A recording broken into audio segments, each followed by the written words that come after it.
Merci beaucoup. Bonjour à tous. Donc j'ai pris fidèlement des notes pendant les deux tables rondes et pendant les différentes interventions, parce qu'il y a quelques éléments qui m'ont frappé et intéressé. Bon, d'abord, un grand merci aux équipes, Léonard, les équipes de Vinci et de la Fabrique de la Cité, nous avoir accueillis pour ces échanges qui sont extrêmement intéressants et qui pour nous avaient démarré avec le projet Living With, pour ceux qui connaissent, qui était le projet d'ailleurs qui a été couronné de succès du pavillon français de la Biennale à Venise. Alors on a beaucoup d'intuitions et de constats communs sur le sujet de l'adaptation. Je pense que les deux tables rondes l'ont bien démontré. Ça a été dit plusieurs fois, on a quelque chose qui marche très bien en France, mais on voit bien que même ce système qui marche très bien et qui est assez unique est quand même bien challengé par beaucoup de choses. Tout ça est partagé. Maintenant, ce que je retire de ce que j'ai entendu ce matin, c'est que voilà, la plus belle œuvre philosophique sur la France et la société française, pour moi, c'est Astérix. C'est-à-dire qu'on est à un point où on sait qu'on devrait faire quelque chose, mais on a un tel réseau de normes, on a une telle répartition de la responsabilité, on sait qu'on n'a plus d'argent, notamment d'argent public dans les mois et les années qui viennent. Donc on voit qu'on a les idées, mais que pour débloquer, on a besoin de faire plusieurs choses en même temps.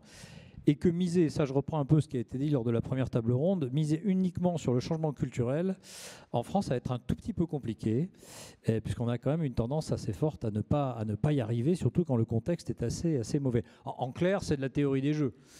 Comment voulez-vous qu'on arrive à faire des changements majeurs alors même qu'il y a moins d'argent qu'avant, notamment public, et qu'en plus les règles qui ont été installées sont d'une complexité, d'une multiplicité sans borne, pour le dire comme ça. Alors, qu'est-ce que j'en tire? Parce qu'évidemment, ça, c'est un peu le constat. Et on a une base qui est très bonne pour continuer à améliorer notre situation en matière d'adaptation et de prévention. Comme l'a dit Nicolas au début, il y avait cette promesse de la prévention et de l'adaptation il y a longtemps, lors du régime CatNat, quand il a été installé en 1982. Et cette promesse, elle a été honorée en grande partie grâce au fonds Barnier sur l'inondation, mais pas sur tout, et notamment pas sur la prévention et l'adaptation individuelle. Et puis on a perdu un petit peu des choses en route. Et notamment ce qui est assez frappant quand vous regardez ce fameux article auquel Nicolas faisait référence, c'est l'article fondateur dans le Code des assurances du régime CatNat, le L125.1 pour ceux qui connaissent. On parle de la prévention dans la loi, et puis comme souvent, on cite la prévention, c'est très important, etc. Et donc vous attendez des textes réglementaires. Je vous invite à chercher s'il y a un décret en Conseil d'État sur la prévention qui suit cet article. Il n'y en a pas.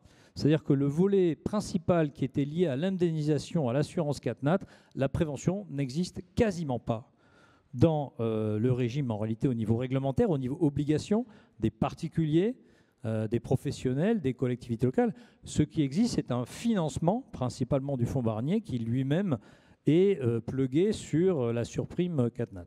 Donc ça, c'est une première chose à avoir en tête. On a des progrès à faire.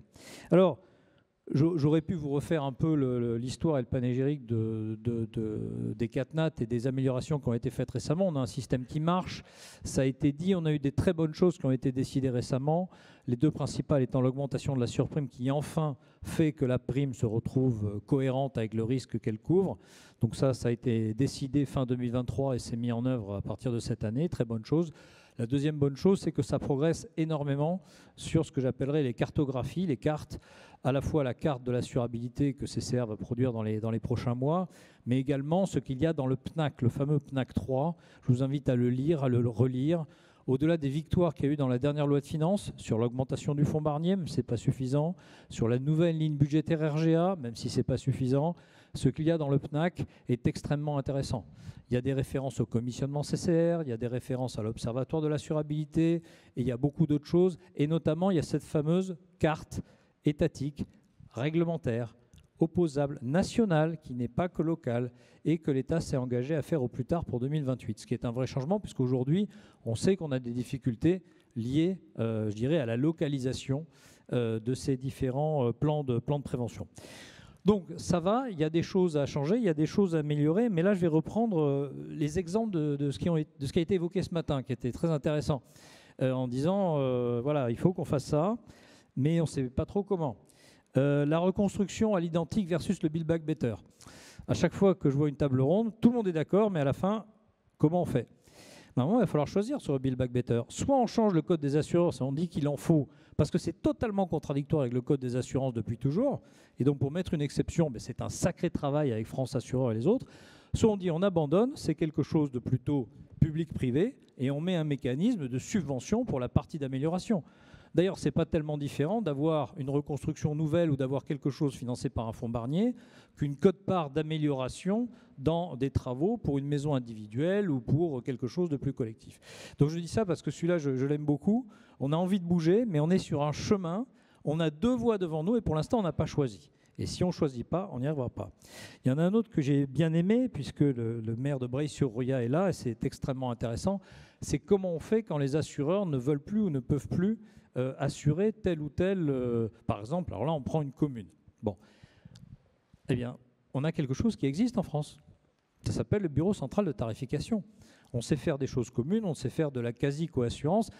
Il faut savoir qu'aujourd'hui, le Bureau central de tarification, qui n'est pas très digitalisé, pas très marketé, il fait 500 ou 600 cas auto par an, peut-être 700 qui est un grand record, là qu'il y a 700 000 personnes qui roulent sans permis en France aujourd'hui. Donc le ratio n'est pas le même pour l'obligation d'assurer, par exemple, des communes qui ont risque de catastrophe naturelle, mais on voit qu'il y a eu un premier succès qui n'est pas suffisant, je le conçois, sur cette commune. Je pense qu'il faut utiliser l'existant et renforcer le rôle du Bureau central de tarification. Autre exemple, et d'ailleurs, dans notre dernier rapport au ministre des Finances, fin de l'an dernier, qu'est-ce que nous avons écrit? Ça serait bien d'utiliser un peu plus ce fameux BCT qui n'est pas assez connu, qui n'est pas assez utilisé, et d'ailleurs de façon un peu asymétrique ou inversée. Ce n'est pas forcément pour faire venir les assureurs qui sont déjà là.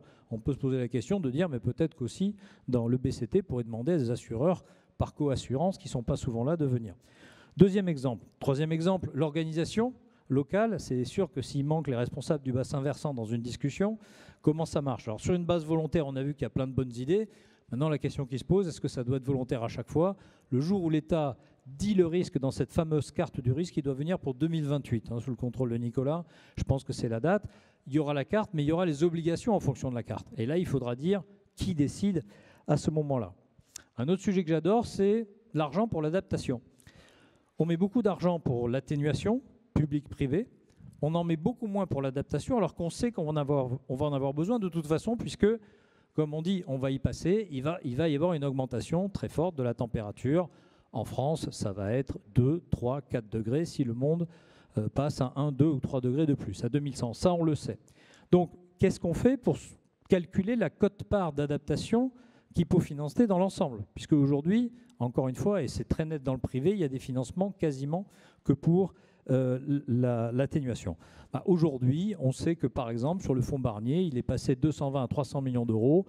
Si on prenait l'intégralité du prélèvement de ce fonds sur la fameuse surprime CatNat, on serait cette année à 450 millions d'euros. Et l'an prochain, il faudrait être à 510 millions d'euros. Et je le répète parce qu'en fait, c'est quelque chose qui est prélevé précisément sur la surprime, comme ça a été dit tout à l'heure, pour empêcher les sinistres. Donc si on le prend sur la surprime pour le consacrer à autre chose, c'est-à-dire à un autre sujet budgétaire et ou à du fonctionnement, je dis ça complètement au hasard, eh bien évidemment ça va pas marcher. Bon, je ne vais pas tous les faire parce qu'on m'a accordé 10 minutes et je ne veux pas trop dépasser, mais je trouve que celles-là font partie des plus importantes. Le rôle des assureurs. Pour les particuliers, vous voyez la prime d'assurance pour un appartement ou une maison. Vous voyez le montant des travaux qu'il y a, par exemple, pour protéger une maison contre le retrait-gonflement des argiles. Quelques centaines d'euros par an versus 10 000 euros au bas mot si on fait des mesures horizontales. Donc on voit bien que les assureurs, par nature, n'auront pas les moyens de financer, loin de là, eux-mêmes les mesures de prévention. Et que là, il y a un rôle de l'État, lorsque c'est socialement et socio-économiquement intéressant, c'est évidemment des modes de financement type Barnier qu'il faut organiser pour la prévention. Et on sait très bien qu'aujourd'hui, le choix qui a été fait en France de l'assurance, c'est une assurance dans laquelle les particuliers sont totalement libres de changer régulièrement d'assureur. Même peuvent le faire en cours de contrat à partir de la deuxième année. C'est pour dire s'ils sont libres. Personne, comme je le disais tout à l'heure pour le Build Back Better, ça va être très difficile d'aller dans le sens contraire pour dire en échange d'un petit cadeau sur la prime, vous allez garder votre assureur 5 ans ou 10 ans. Ça ne marchera pas. Donc la seule solution, c'est du financement public ou plutôt du partenariat public-privé. On fait du partenariat public-privé pour l'assurance, pour l'indemnisation. Pourquoi on ne le fait pas dans ce cas-là pour la prévention? Et puis peut-être un dernier élément, ça a été dit tout à l'heure, ce sont les normes de construction, de réparation et de prévention. Il est vrai qu'on s'est beaucoup concentré sur la réparation parce que les assureurs et les réassureurs, ils sont surtout là pour regarder, et ça a été dit tout à l'heure, il y a une vraie différence culturelle entre l'assurance construction et l'assurance dommage. Moi, je suis plutôt originaire assurance dommage, c'est celle que je connais le mieux des deux. Non, il est très très clair que quand on décide de travailler sur de l'assurance dommage, on passe son temps, on est plutôt obsédé par ça, on pense beaucoup moins à la construction. Donc, on pense à la réparation, on pense un peu à la prévention. On pense moins à la construction. En France, ça a été dit, 11 millions de maisons sont sur de l'argile. Si on imagine un montant moyen de réparation à 40 000 euros, ça fait un dossier à 500 milliards d'euros sur la durée. Sur la même durée, c'est plus que l'érosion du trait de côte, pour donner une idée. Donc, ça veut dire que si on n'est pas content, si on pense que la loi Elan n'est pas tout à fait suffisante, il faut le dire, il faut changer et il faut prendre les mesures les plus rapidement. J'avais plus d'exemples que ça. Je m'arrête parce que les deux tables rondes et les interventions étaient extrêmement intéressantes. Donc, j'ai picoré un peu ces exemples. Il y en a beaucoup d'autres. On voit bien qu'on a un besoin de simplification normative, comme d'habitude de choix politiques au plus haut niveau. Et ma conclusion, c'est de dire que cette conclusion, on peut peut-être l'avoir par un véhicule qui n'est pas une loi, mais qui est une programmation qui est quand même très, très prometteur. C'est le programme national d'action contre le changement climatique que j'évoquais tout à l'heure. Le document n'est pas parfait, mais il est quand même très bon. Il a mis un certain nombre d'années à sortir au fur et à mesure des mesures.